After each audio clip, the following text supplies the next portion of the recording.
Welcome to another edition of the Invisible Wheelchair Podcast. I'm Don Grodoff.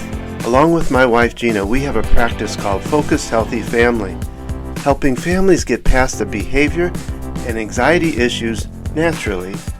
We also produce the Invisible Wheelchair Podcast, where we are advocates for our own family and others dealing with OCD and anxiety. In the Invisible Wheelchair Podcast, we do interviews, provide resources, and information for treatment and support of OCD recovery. We also want to hear from you, your comments, and if you want to tell your story, we want to put it up on the podcast on our Stories from the OCD side. Our goal in these podcasts is to raise awareness of and advocate for the recovery from Obsessive Compulsive Disorder, better known as OCD. Now, before we get to that podcast, let's hear about our sponsor. Today I'm here to talk about Q Science's sleep spray. Q Sciences has a number of different sprays. There's a melatonin sleep spray that contains melatonin, 5-HTP, and L-theanine. We've used other melatonin products to help our children with falling asleep. Melatonin is something that occurs naturally in our body that helps us quiet and calm down for sleep. And yet I really feel like I've seen a difference in the spray versus other products. Our youngest is here to talk about it. What things did you like better about the spray versus the other things?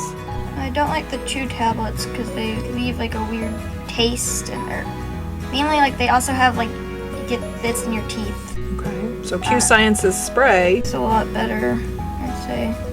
The taste is pretty decent and it works well. Okay. I'm happy with the quality of these products and how they're helping our whole family. If you'd like to learn more, simply go to qsciences.focusedhealthyfamily.com. That's the letter Q, sciences.focusedhealthyfamily.com, or visit invisiblewheelchair.com and find out more information there. there are a lot of supplement products out there, yet you want one that's of good quality. Check out Q Sciences for your family.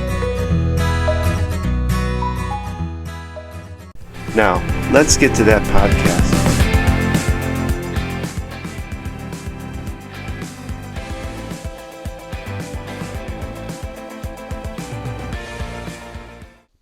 This podcast was recorded March 4th, 2022.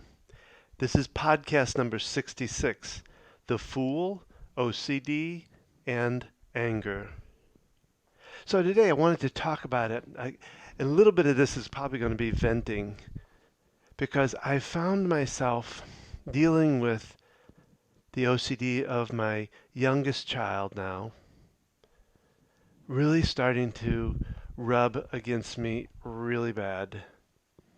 We've only been dealing with OCD and its obsessive way of taking over our lives for about 12 years now, and I think I'm getting tired.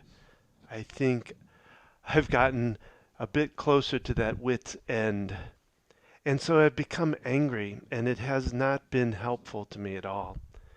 I've been angry at my youngest one, my daughter, for what she's going through right now. It's flaring back up again for the 100th time, it feels like.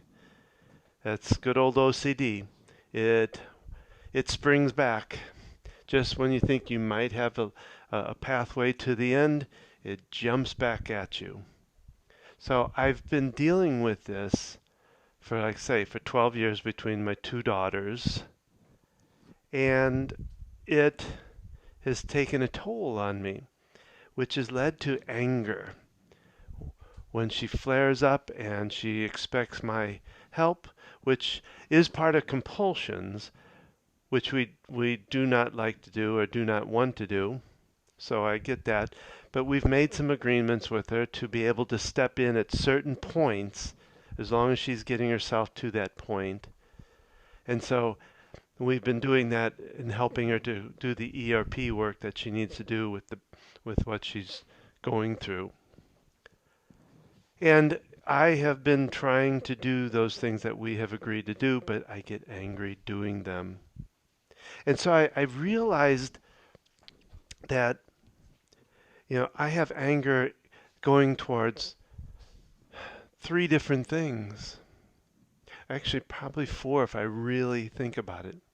First off, I have anger that I put to my youngest child, which is unnecessary, uncalled for, doesn't work, doesn't help, doesn't do the thing that you'd think or you believe that it may do, and it really only shoots down her self-confidence. And it's inappropriate. It doesn't help anything. It doesn't solve the problem. It doesn't make it work. I talk on my own podcast. I've done talks on being the compassionate coach, the one that comes in and is the cheerleader for them. And I haven't been that lately. My wife has had to do it. She's had to step in. There have been times that it isn't all anger, it isn't all bad or anything. I have been able to do some compassionate moments, but they're getting fewer and farther behind. And I don't want to keep doing that. I'm realizing more and more that it is foolish to be angry, and I'll talk about the fool part of it in a minute. I also find that I'm angry a lot of times at my wife because she steps in and she tells me and reminds me of, she does it in a gentle way. She does it in a compassionate way to me, but it doesn't come across that way to me. She tells me of some of the things that I'm doing wrong, or that she'll always say it as, we need to do this better, because she does have her times too. But I know in that we, a lot of times it comes across in my mind as it's me, it's all me, it's my fault, it's my problem, which just makes me angrier, which doesn't really seem to help. And then I find that I'm angry at myself because I shouldn't be doing this. Now, I talk about in fact, I think I did the 10 words I don't like to use, and should is one of them. I'm tired of shoulding all over myself, as I tell my own clients. Stop shoulding on yourself. Should is one of those words that looks back at what you've done, looks back at something, and condemns it and beats yourself up about it. So I get angry because I don't want to do this to my precious child. I know and love all my children, and my youngest is precious to me, and in all of me, in my heart, I can feel and sense what she's going through and how painful it is and how hard it is for me to fully understand what this is like. And she reminds me of that. She does do that. You don't know what it's like, Dad, to have OCD. You've never had it. And of course, that gets me angry because I've been through it, like I feel like I've been through it, like I've had it, because of all that we have gone through over the 12 years with the violence and the anger and the emotions and all of it, the OCD crap that we've gone through. And so I get mad at myself for doing something to myself and to others by being angry. I always say, and I shouldn't use the word always, that was another one. I say to myself a lot, well, that's counseling session number 431 for them because of my anger, my mistakes, and I've talked about, the mistakes that we make as parents are really not mistakes; they're lessons. They just don't feel like it right now. So I am angry at myself. I should know better than this. I do all the shoulds. I should know better this. I shouldn't do this. I should be able to handle this. I work with people and help people get past their anxiety. Thing I find is that that's very different when it comes to your own child. With my clients, I'm a distance from them emotionally versus my child who I'm very much, very close to, very in touch with, very much on the same emotional path with, I guess, somewhat. They're my children. I'm bonded to them, so it is harder. I understand that. It is harder to take care of your own kids. So I am still a bit angry because I'm also very tired and exhausted. It's been 12 years of this, and sometimes, many times, it doesn't feel like there's a light at the end of the tunnel, like there's an end that's coming to this. Because when we do get to a spot that feels better, that seems to be going in a good direction, that seems to be heading towards an answer, a solution. And I know that I'm not talking about uh, curing OCD, because I know that that's not the feasible thing. I'm not looking for that. But just to have it manageable to where they are managing it themselves. That's what I'm looking for. And it'll come into view, and then OCD finds its way to knock it back out of view, to blind you to the pathway to managing, to distract you from being able to see any kind of end to something like this. So I find myself angry. And sometimes I was thinking about this idea of the fool, the foolishness, feeling like I was the fool, like I was being foolish. And I wanted to read the definition. I looked up the word fool just because as I thought about it, it's like, does fool really fit this? Does the idea of fool fit any of this? And I'm just going to read. Comes from off the. I'm trying to think. One of the dictionaries on the web. The first definition was a person who acts unwisely or imprudently, and then it says a silly person. And then the second definition, it says trick or deceive, and then it says dupe. And I thought about that. Am I the person that is acting unwisely or imprudently? And I guess I could say that I am working or doing things unwisely. It's not wise to use anger within this because it doesn't work. I talk about it a lot in the podcast about having as I call it, a military stance against OCD. Only gets you worse, only gets you in a worse place. So I could say that, yeah, it is unwise to use anger, but I don't believe I use it on purpose. I don't believe I do it intentionally. I do it because it comes about without my real control over it. I know I should be able to control. There I use that should word again.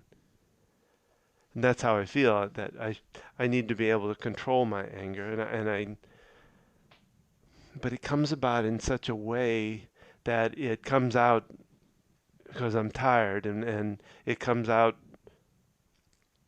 quickly, and before I can even know what's going on, it happens. So yeah, I could say I do it somewhat unwisely. So I could play some of this. I could wear some of this idea of being the fool.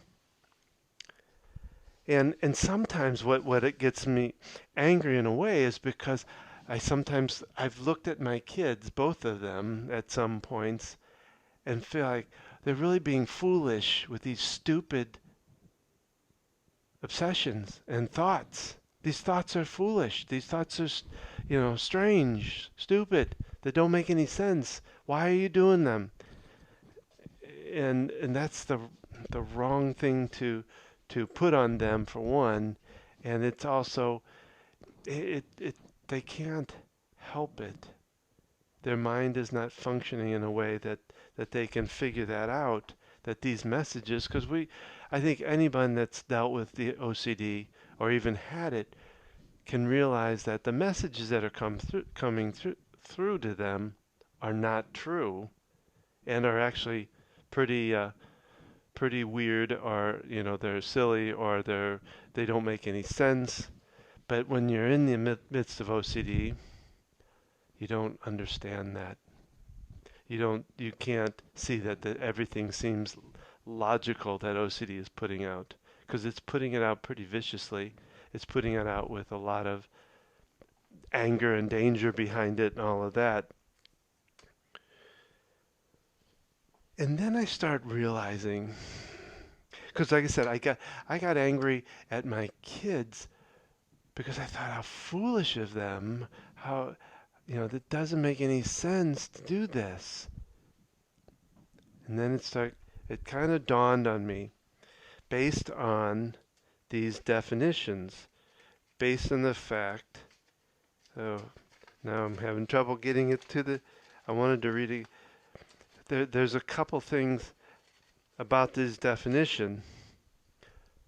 The second definition, trick or deceive, to dupe someone. Think about it. With OCD, the real fool in this, the real thing I need to be, and I have gotten angry at, is OCD. And I don't know if getting angry is necessarily the best solution. But fighting back, pushing back, pushing back against that bully, someone used the idea, Dr. Hoffman it was, I believe, that I interviewed some time ago. Instead of calling it a bully, they also look at it as the overprotective mom, the extreme helicopter mom, who is so worried about you that it wants to make sure you hear it over and over what you need to do to keep you safe.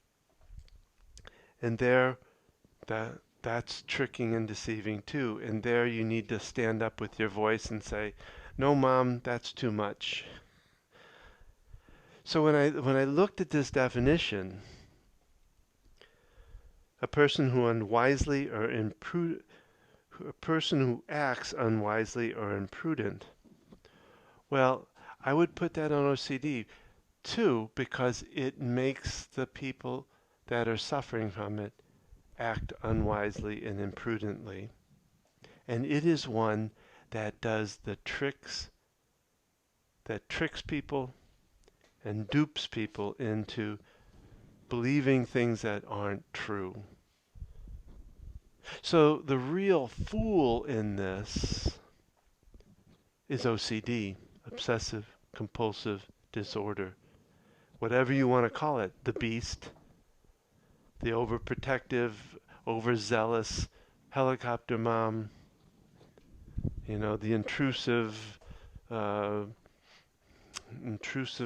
thing. I don't know what, there's a lot. We used to call it Voldemort back in the day with my first child, because that was the time when Harry Potter was big. They really loved that story, that book, those books. And so we used the name Voldemort.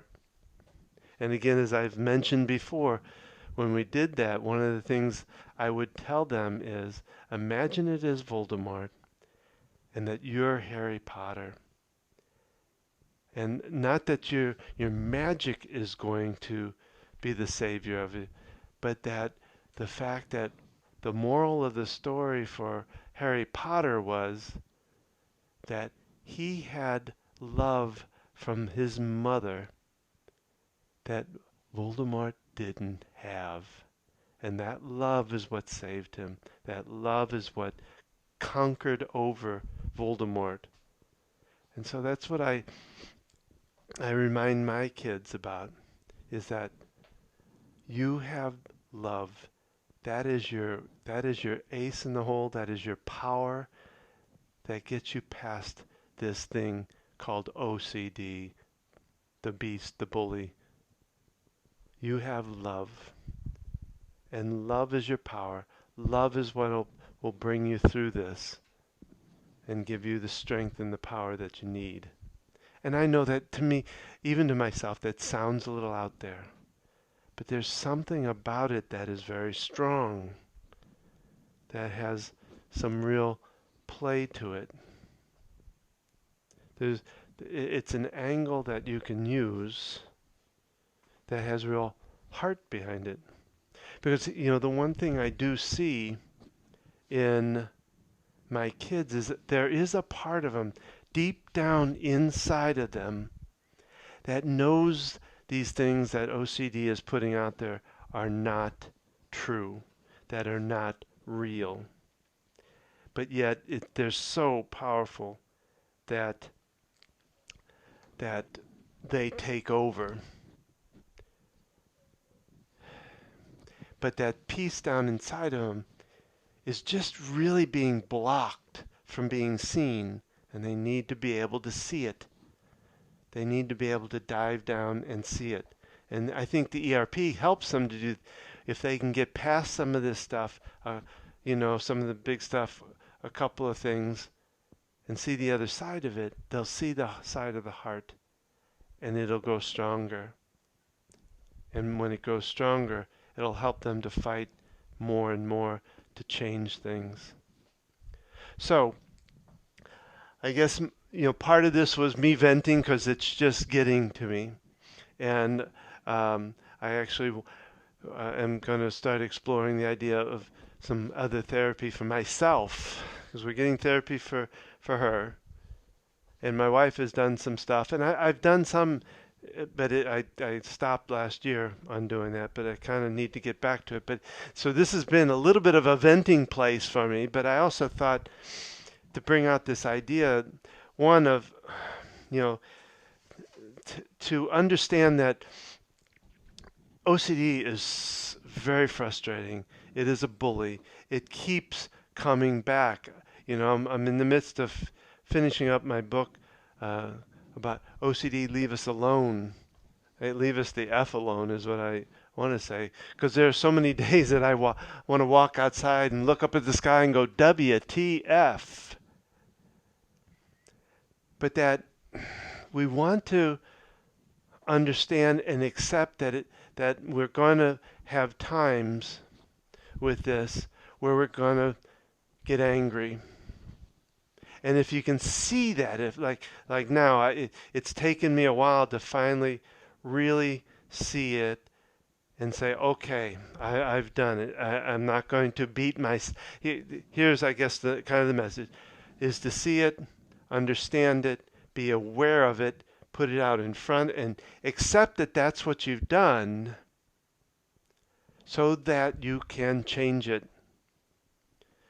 Know that it's okay to express anger, to know how to do it, and not to beat yourself up for what you have done, because that doesn't help. That doesn't decrease the anger. It only adds to the anger. So, again, if you've been in this situation, you've been in with OCD, and you're tired, you're exhausted, like I feel I am a lot of times, is not to give up, not to not to beat yourself up at this point,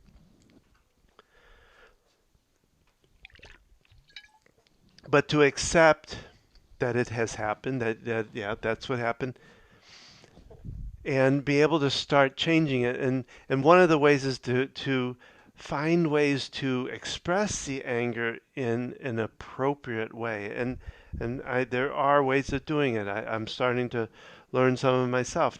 Is to be able to say, when you are angry, right now I'm very angry, and I just need to step away. I need to vent, or I need just to be away is probably the biggest part. To be able to let a person know, when you did this, I really felt angry about that, without beating them up, without it going against their character, being able to express yourself. And with a person with OCD, you have to be kind of careful of that too. Because, what I'll do now, or been working on anyway with my youngest, is, wow, right now, I'm getting very frustrated, and it's OCD. I'm frustrated. Make sure I point out that I'm not frustrated you as such. I'm frustrated with OCD and how it keeps doing this to you. And so I need to step away just for a minute or two or for whatever. And so I've been able to express that. And then again, I'm not going against their character. I'm not saying what you're doing is really ticking me off and it's really stupid you're doing, anything like that. No. You just want to state your feeling. I'm feeling a bit anger right now at OCD, and I need to step away, and then I'll come back and we can talk after it. So I hope this is maybe giving you some thought for yourself. If you're in this place of anger, in this place of tired and exhausted from it, I would love to hear your thoughts on it. I would love to get comments on this. You can do it at invisiblewheelchair.com. It would help me, one, to know that there are other people out there dealing with the same stuff, and also give me some other thoughts of what else you might want to see on the website or on the podcast that would help or that would address the issues. So again, hope this has helped, and I hope everything goes good for you with this OCD stuff. Take care now. This concludes this podcast. We hope you will subscribe if you haven't already. Remember, we would love your comments, or if you have a story to tell, we want to put it up on the podcast. Simply go to invisiblewheelchair.com to do that. Don't forget to like us on Facebook at Invisible Wheelchair Podcast. If you or someone you know would like to be a guest, we love guests. So simply go to invisiblewheelchair.com and contact us from there. Gina and I are here to help you or your family get to a better place naturally. Simply visit focusedhealthyfamily.com for more information. Thank you for joining us on this journey. Keep tapping and focusing forward for a better way.